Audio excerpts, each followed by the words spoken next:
Hi, everybody. Hopefully you can hear us. Feel free to say hi to us in the webinar chat. Let us know where you're coming from.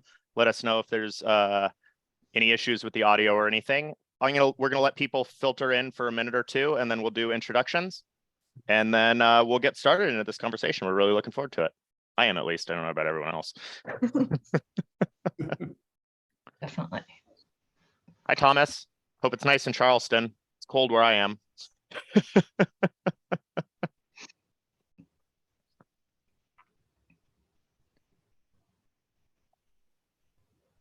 Oh, from all over the place. Canada. I don't know where Okaloosa is. It's probably cold in Canada, I bet. I was gonna say. Switzerland.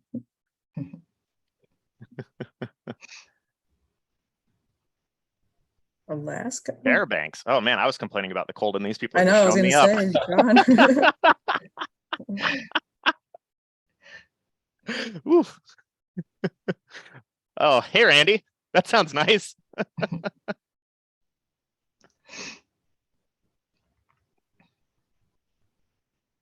All right. Got quite a few people coming in here. Emily. Welcome all. Hi, Emily. Hi, Ann. Seems a little cold there from North Carolina, huh? Hi, Gary, UK. Hope it's a nice evening. Or afternoon. Or I don't know what time. It's like 5 maybe.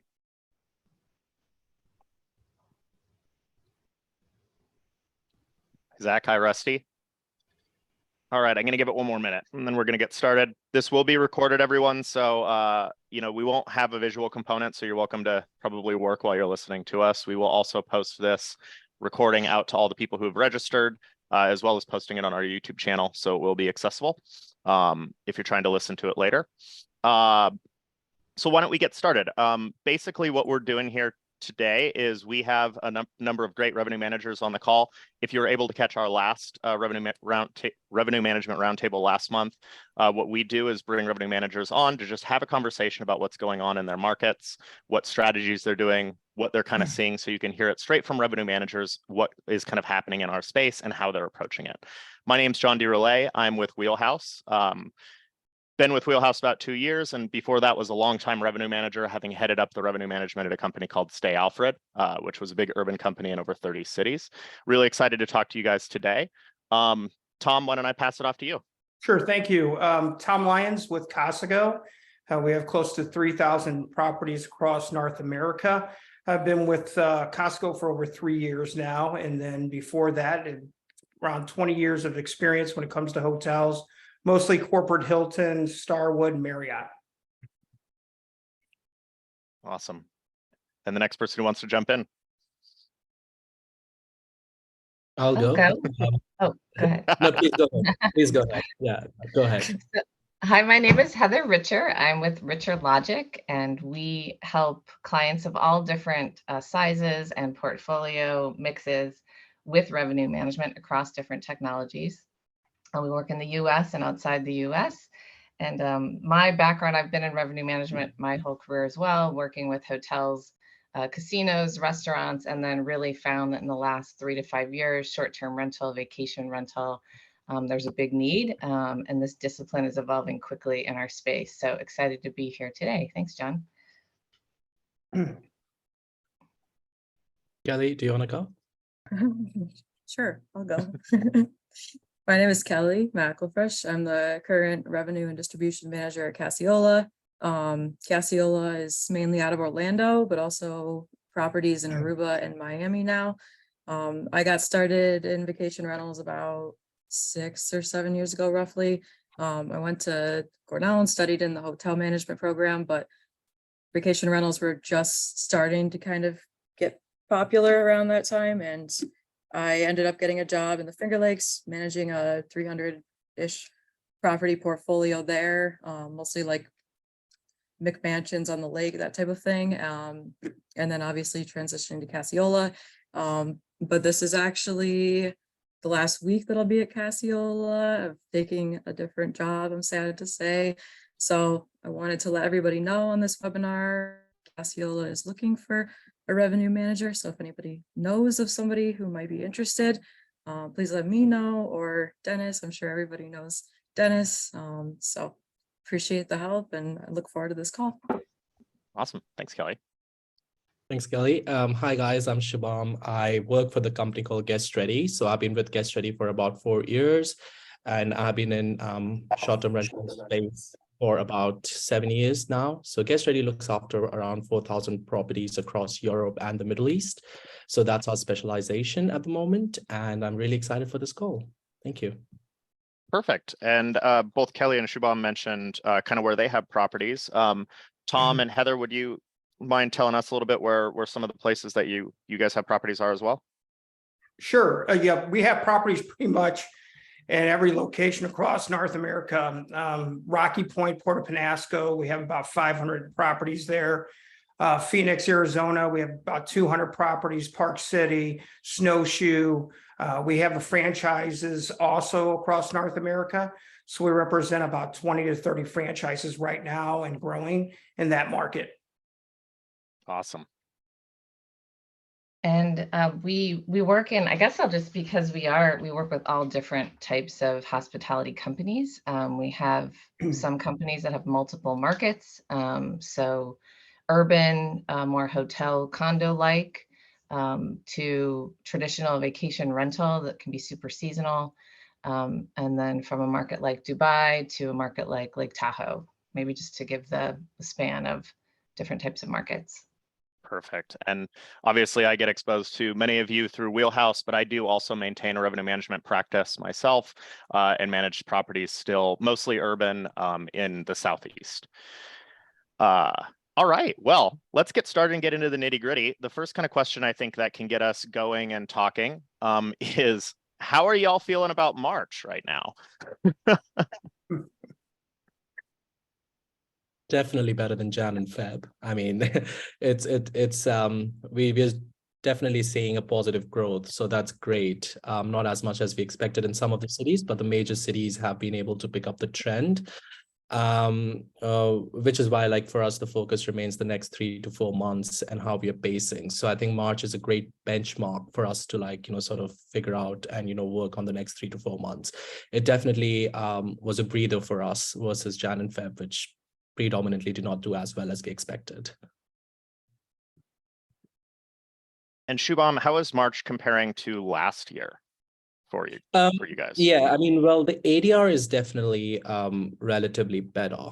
So overall revenues are fine. It's just like the demand, the occupancy is not as much as we expected. So we are still able to capitalize the right kind of guests, but that's also like with a lot of hard work. But I'd say we anticipated slightly a bigger growth for March versus last year. We sort of did beat March this year, but it's not with the kind of the kind of margin that we expected. And this is something that we have been able to even speak with our competitors and the bunch of other people in Europe. I think it seems to be a trend across Europe at the moment. Awesome.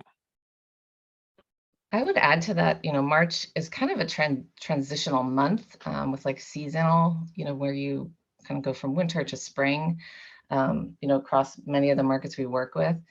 One of the trends we're watching and really trying to wrap our head around is, can you look at last year March? Can you look at Jan, Feb trends to inform how you're thinking about March? And our booking window is really getting shorter. This is like a question we're just asking everywhere. If you're behind, can you still hit maybe targets in these last 2 weeks of March? Because there really is still that much demand. And, are people booking vacation rental, short-term rental, like they booked hotels, for years? Like, I don't know, these are all theories and things, and I've read a few articles, but I think there's, more to that conversation. Oh, Emily, yes, she agrees, short booking window. So that's just kind of overall commentary, maybe what things we're watching.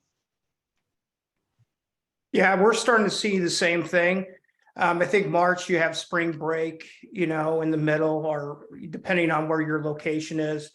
So, you have that spring break week or two, and then you have the non-spring break weeks. The trends have been for us on the non-spring break weeks, we see ADR down to last year and demand slightly down. But if you're comparing 2022 to 2023 numbers, we're seeing them slightly down, but the 2021 numbers were up. So it's hard to compare 2022 because it was just a record-breaking year. You know, it's one of those things where you have to go back and say, okay, am I down? Why am I down? Is the 2022 numbers sustainable? And then kind of look at your 2021 too, just to see how you're doing. Because if you're down in 2022, but you're up in 2021, that could be a trend coming forward.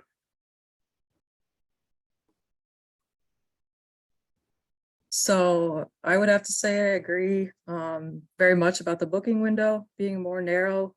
We've had an extremely chaotic month of March. That's the only word I can use to describe it.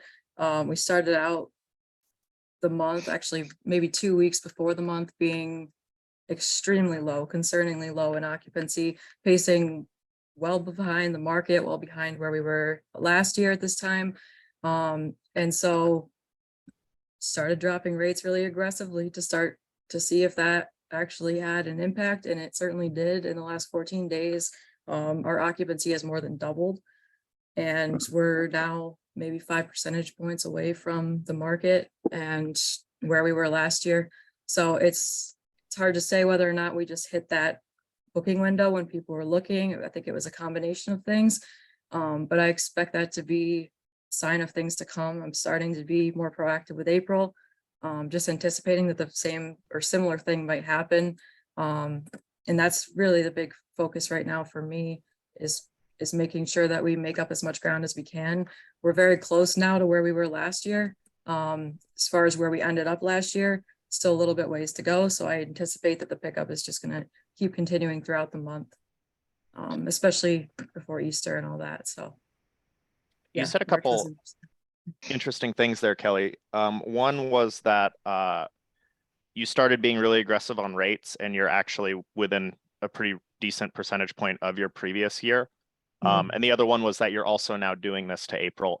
I'm curious if among your guys' portfolios, when you went into the season this year, did you really push your ADRs above your historicals so you have the room to come down? Or is it just, or is there something else there? No, I mean, I wouldn't say we really pushed them up. I think we were still pretty conservative. We were priced a little bit above the market just for as long as we could. But like when you look at the market and you see that the market's been booked for 120 plus days, it's booked for longer stays. ADR, we're not too far off, but honestly, it was just, it really was no comparison, to be honest, between the two. So I really don't have too much more to say about it other than the fact that it's very surprising. I can't figure out exactly what happened, but I'm glad it is happening. And I'm glad that our ADR and RevPAR aren't completely tanking in the process. I'm just not sure exactly how to proceed for next year or what I would advise. I just think you have to be extremely cognizant of the market data and not rely too much on historics, because we weren't anticipating it being anything like this. I was looking at how last year picked up for March, when it picked up. To be honest, ADR didn't really fluctuate all that much. So just kind of figured we'd be navigating, course correcting, but it was every single day is crazy. So I don't know if that answers your question, but that was the strategy. Oh, totally. Yeah, we're seeing, I think Kelley made a great point with, her drop in rates, and she saw some really good pickup. Based on AirDNA and some other key data, we're seeing there's a major price sensitivity going on. I don't know if you guys are seeing in your markets. It's the percent of price sensitivity of properties booked compared to properties not booked is higher than ever. That average last year was minimal. Now it's 20 to 30% compared to booked properties to unbooked properties. I don't know what you guys are seeing, but we're seeing a lot of price sensitivity. Yeah. Do you think? Go ahead. Well, I was just going to offer another factor I don't think we've brought into the conversation yet is that driven by supply increases also? Yeah. Where people just have so much more choice. So, the expectation of quality of product, the maybe the market really does have the same demand, but they just have more choice. And that's something we've tried to pay more attention to market to help make those future decisions. You know, if that's been the trend and the supply increase stays where it is, you know, to use that to inform kind of the next 3 months too, potentially. Yeah, I mean, the increase in supply is also like really driving the lot of revenue management strategies at the moment, because a lot of our cities at the moment rely on last minute discounting, especially during the low season. And that has a direct impact on the LOS as well, because we have to be far more competitive. Generally, we're not really big fans of shorter LOS because we prefer like longer reservations, but it's completely city to city based. So to be competitive really drives some of our factors at the moment. One question I have, since we're talking about supply, how are you tracking this consistently in your markets, and how does it enter into your daily decision making, or are you more using it for something else? Like, we're kind of aware of it and taking it into account in strategy. I guess, like, how are you using that data? How are you accessing it kind of in your revenue management practice? So for us, John, so we know supply went up 25% in 2022. So in this year, we're anticipating supply going up 9%. Now, each market is different with supply.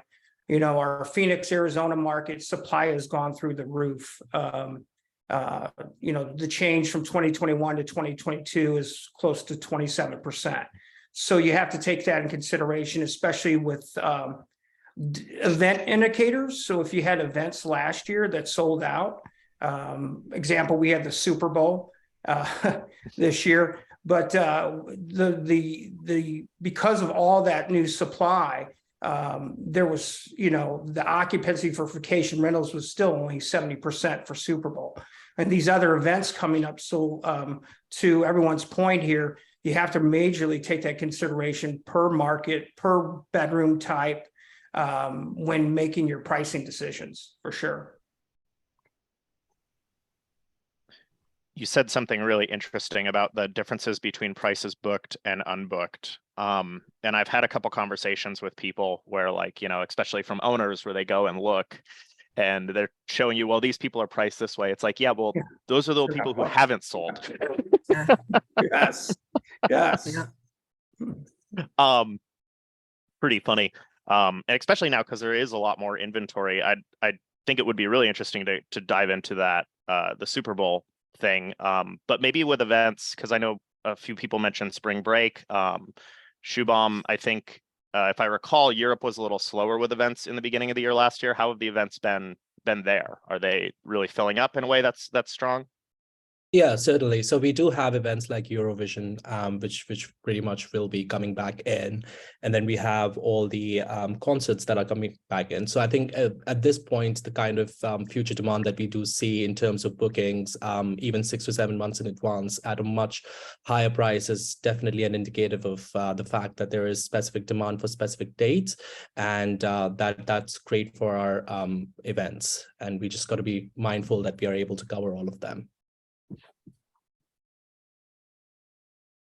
And what about spring break for the people with spring break markets? Yeah.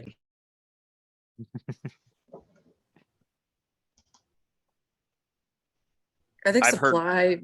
Sorry, John. No, go ahead. I was just gonna fill the space. No, I was just gonna say, I think supply, we keep talking about booking windows this call. I think it ties into that a lot, because when consumers or guests are getting the idea that there's a lot of options, they don't necessarily have to price. You know, it's that sense of urgency, like it's going to book up, it's not going to be there anymore, you have to book. But when they're waiting and they're seeing that there's still options, why not wait and see if the price drops? I mean, we're sort of teaching them that that's the case. So I think that the homes that are priced reasonably, maybe people that aren't doing far future crazy premiums like that, are going to book up. I think that's a lot of what we saw in the market. We tried to hold the rates high longer, whichever strategy at the end of the day, whoever's RevPAR is higher. But I think that that's something we have to be a lot more aware of, especially as we get closer to the actual arrival date. If then we start to see it pick up like we are right now, you know, before I didn't know if that was true demand or if that was just if it was actually related. Did it come out of nowhere, or were people just waiting? You know, it's hard to tell, but I think that those two things really go hand in hand. And it's hard to tell. People have more options now. You know, you're after COVID, now you can go anywhere. For a few years, it was, or at least a year, you're a lot more restricted. So I think even with the increased supply, just not as many people booking in that particular area. If that makes sense. So my theory is that demand isn't increasing as much as supply, but. Oh, yeah. What have you, oh, go ahead, Heather. I was just going to add one more thing on that supply. You know, you can ask the question, John, about, well, what do you do if you know that, right? Like, how does that impact your decision? And so it's, you know, a signal. And if you kind of agree that supply is going to stay at this new level, and in the past, maybe you could have garnered like certain rates over weekends, you know, and if you can make some estimates as to, you know, even if the demand is the same, the supply increase is going to impact it. So, you know, getting a little bit ahead of it, right? So how do you want to price those differently? Don't assume that weekend strength like same time last year. So start making those decisions earlier, right? If you really can look at that data of supply increase. Like you mentioned, Phoenix, 25% or almost 30%. I mean, there's other markets out there like that. So if you know you're dealing with that, you can get ahead of it a little bit. Yeah, it's almost like, you know, we're not sitting here looking at an individual day going like, okay, I have this formula which includes supply. It's more like you're having a conversation with your executive team and hopefully with your owners and saying, we think this is true. If you agree this is true, then this is how we have to approach our pricing going forward. Kind of at the strategic level and the tactical. I mean, and then the next level though is really like, okay, what's in your marketing toolbox, right? Like if you want to have more of like an integrated campaign, holistic conversation, like that's really what you should be doing, right? Elevating it to like a more commercial conversation. You can only do so much with price or length of stay, but what are kind of these other marketing levers that you need to get brought into the conversation too? That's why this is a revenue management roundtable and not a dynamic pricing roundtable. But you know, that's where we drive that, right? Like if you're in touch with the numbers, you can help bring the whole team along in the conversation. Yeah. So I think that begets a good question, which is, you know, seeing what we're seeing in March, with it being kind of a transitory month, maybe having trends that are pretty different. What is it you're doing looking forward?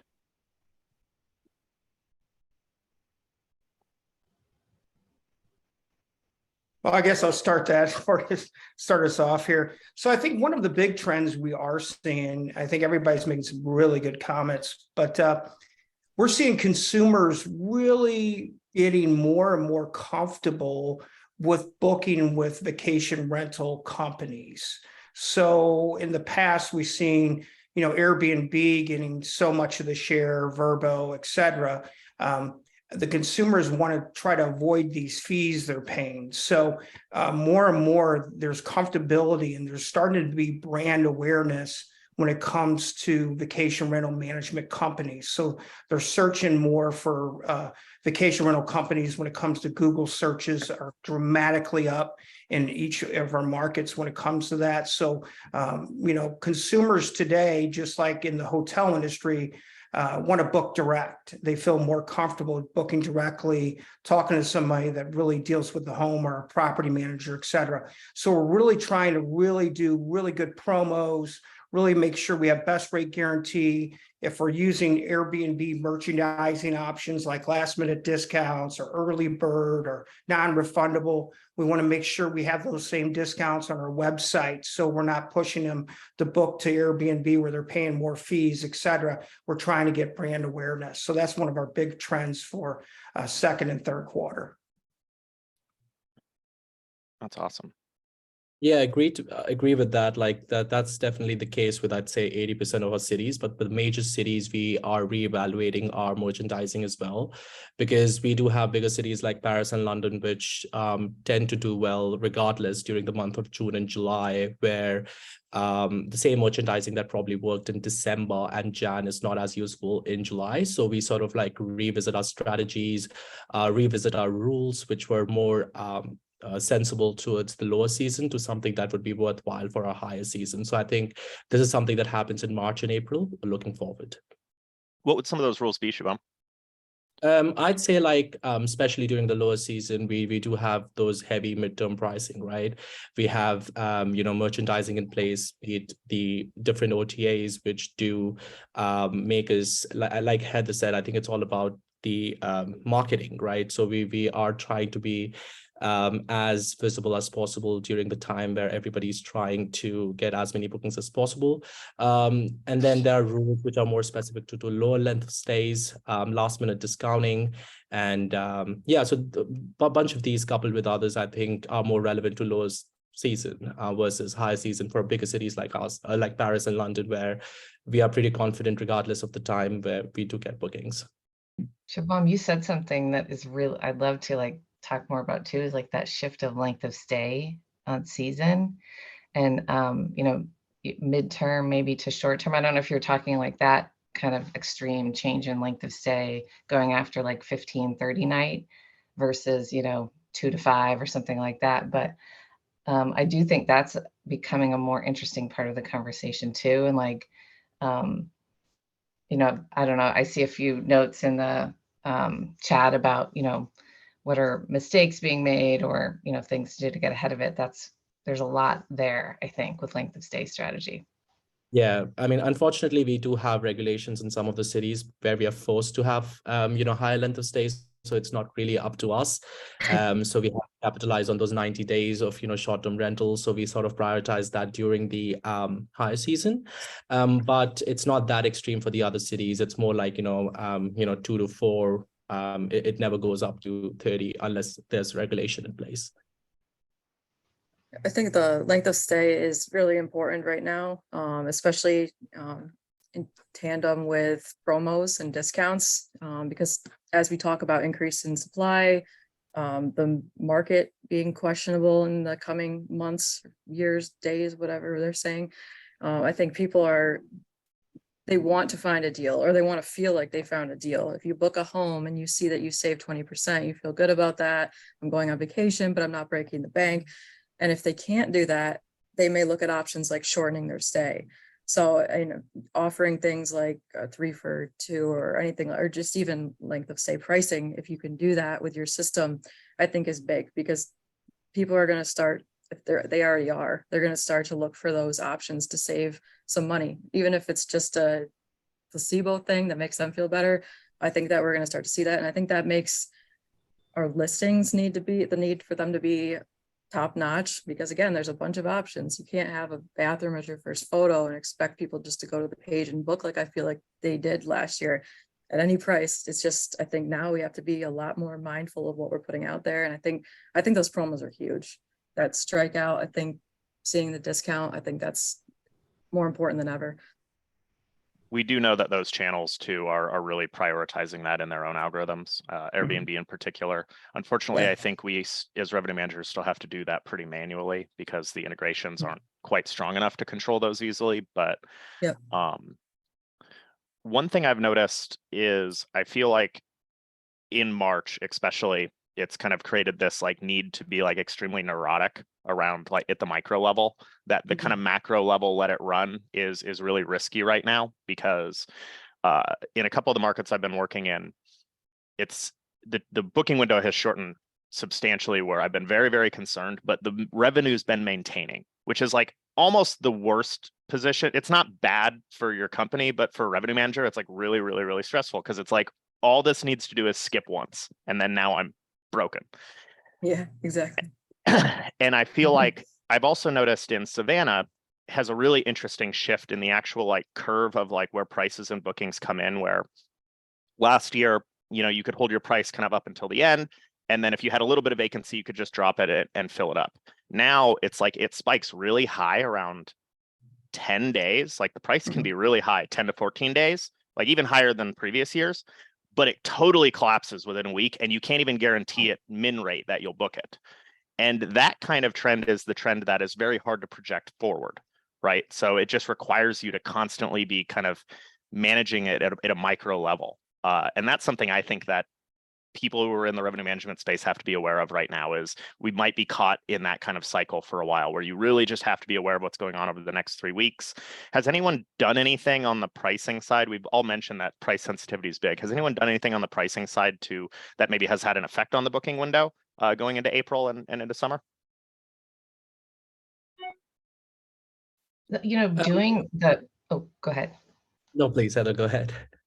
I was just going to say that proactive approach to structuring like your length of stay, because like discounting rate alone is not a form of promotion, right? So if you're merchandising and you're specifically structuring offers and targeting, you can shift your booking window, right? Like there are people looking in the shopping, phase that maybe aren't ready to buy, but you could get them to buy sooner with certain offers. So, if you're very specific and intentional, you definitely can shift your booking window and maybe even shift away from other locations, right? If people are shopping multiple locations, maybe it's not even your immediate comp set with things like that if you're really getting ahead of it.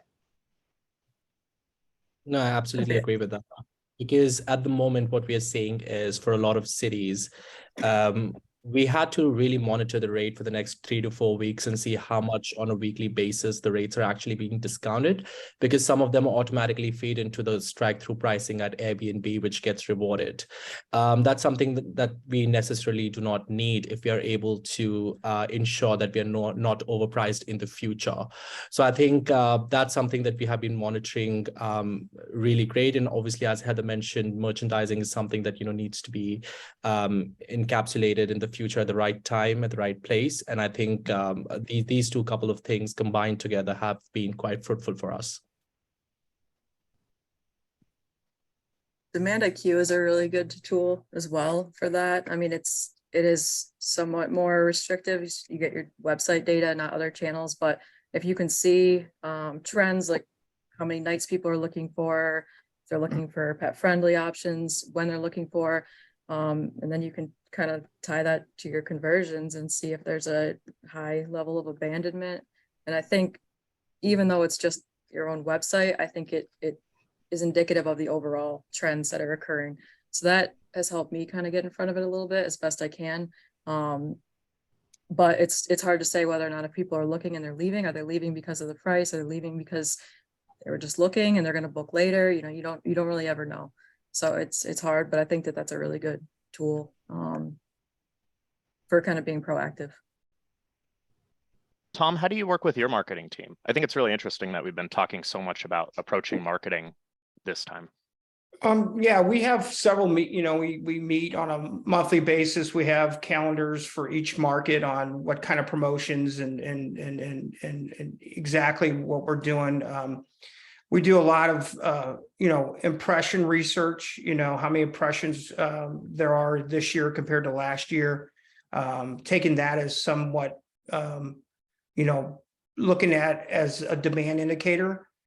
Making sure that, we're doing, again, promos, making sure that we're email blasts are done effectively. We have a huge database since we have so many properties that we can cross market effectively to other destinations with special promos, et cetera. So really started a big, huge Google and social media campaign when it comes to each market and each of our websites. So working with them very closely when it comes to marketing.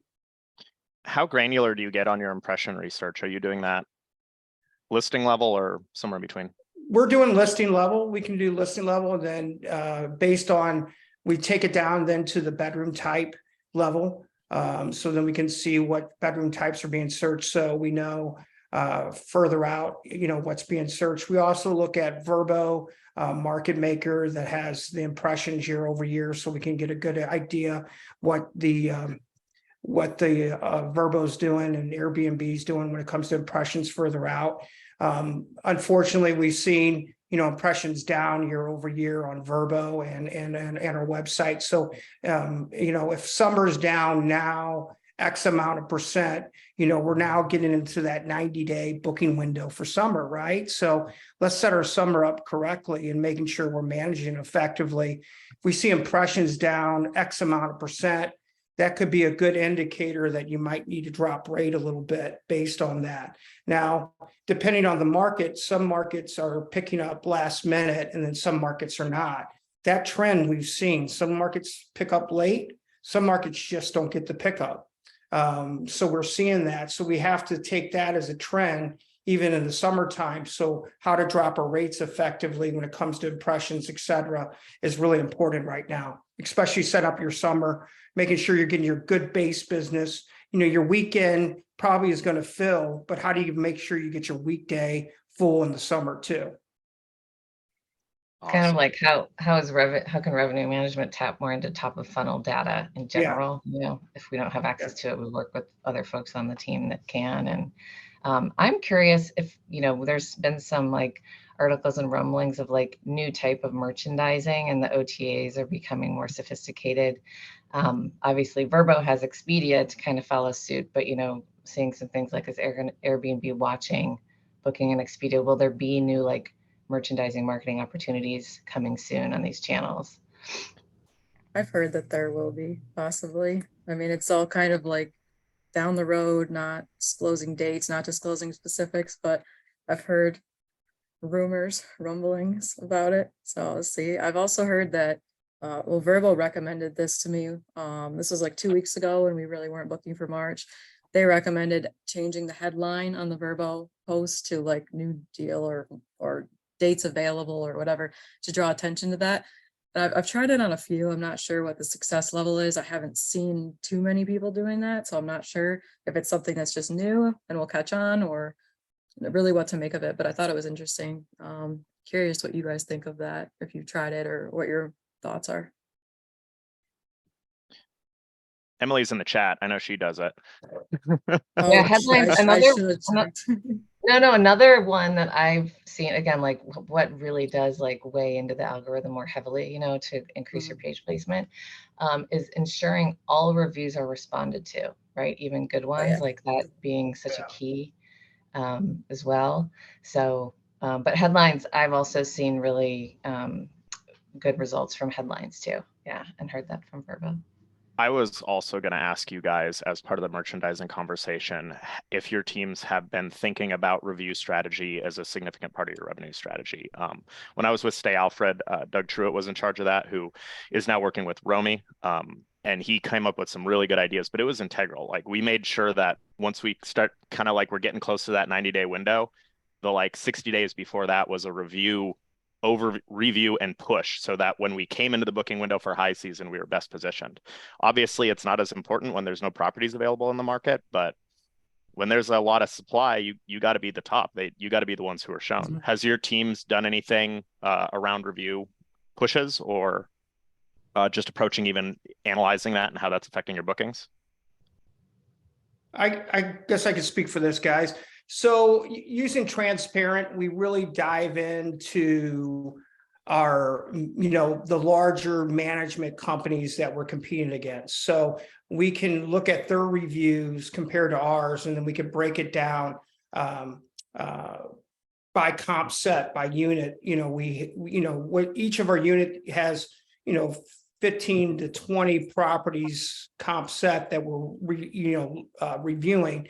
So we want to see what their reviews are compared to ours. We also want to see how they're doing when it comes to merchandising. Are they using the resources when it comes to discounting, et cetera, to make sure that, we don't have properties stealing share because they're discounting more than we are on that property. So that's constantly being utilized. Does anyone have tool sets within your organizations that allow you to really track the reviews effectively or in an automated way, or is that really still a manual process for you guys, or even ad hoc? Pretty manual, I would say. Yeah. Revenue or Rentals United compiled them, but to be honest, we're not listening through them as much now that the track has more direct connect options. So it's a little bit harder and more manual. But I think it's a really important part of strategy. It's one of the first things, actually, like a lot recently, trying to figure out why some homes, even though the price is like, we're giving it away, why is it not booking?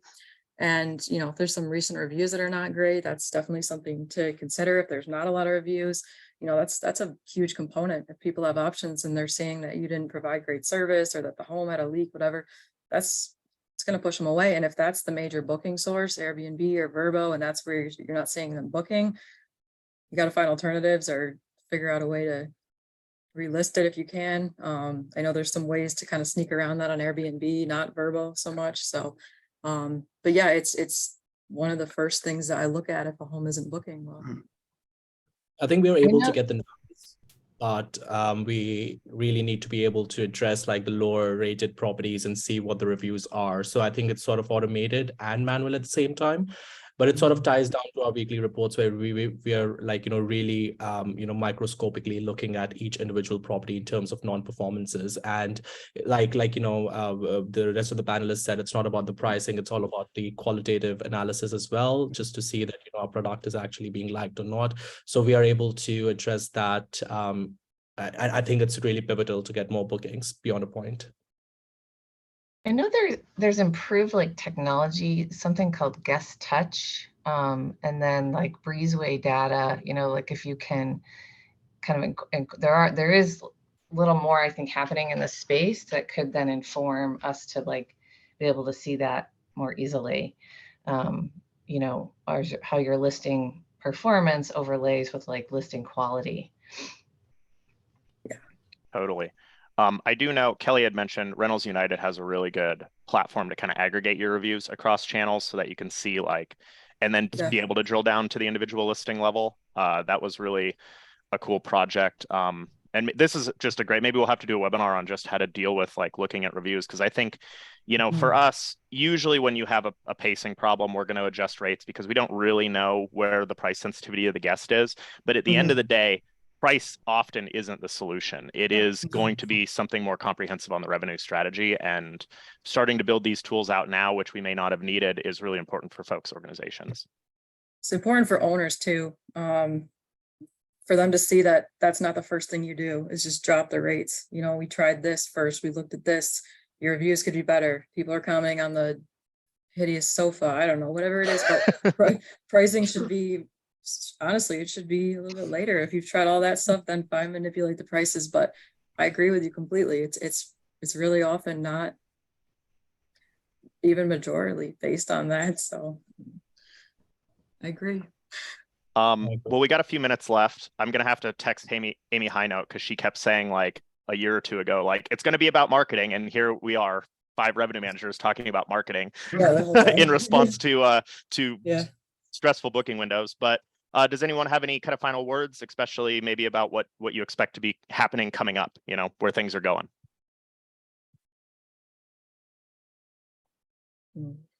No. Yes, we don't know. The booking window isn't there. Yeah, I don't. I feel like we don't know. I think it's important to be. Oh, go ahead, Heather. No, you go. Sorry. I was just going to say, I think it's important to be flexible, be dynamic. It's hard when you have a whole price system set up and you have all the settings and you think it's perfect, and then something like this happens, like March, kind of completely disrupts everything. I mean, I was like having an epiphany at midnight the other night, like we have to change the whole thing. This isn't right. No, but it's like you're resistant to change. But I feel like if you don't do that, you run the risk of really getting left behind in terms of the competition, especially for us in an area like Orlando. Like in a second, things can just change. So I think that's important and easier said than done. I'm still resistant to the idea of it, but I do think it's very important to adapt. Those are my parts. Yeah, just add to that, like we really need to monitor the future demand. I think that's something that is still very important. I think everybody does that, but you really want the summer this year to be much better than last year, right? And I think we are optimistic at the moment. So let's hope for the best. Yeah, I think we're the revenue drivers, and right now the roads are kind of rocky. So we got to really take the approach of, there's some rocky roads out there. It's not like it was in 2021 or 2022. So you really have to stay on top of things. You have to go into a micro level of revenue management when it comes to your pricing, looking at all your booking windows, 7 days out, 3 days out, 30, 60, 90, 120. Those are all key indicators right now.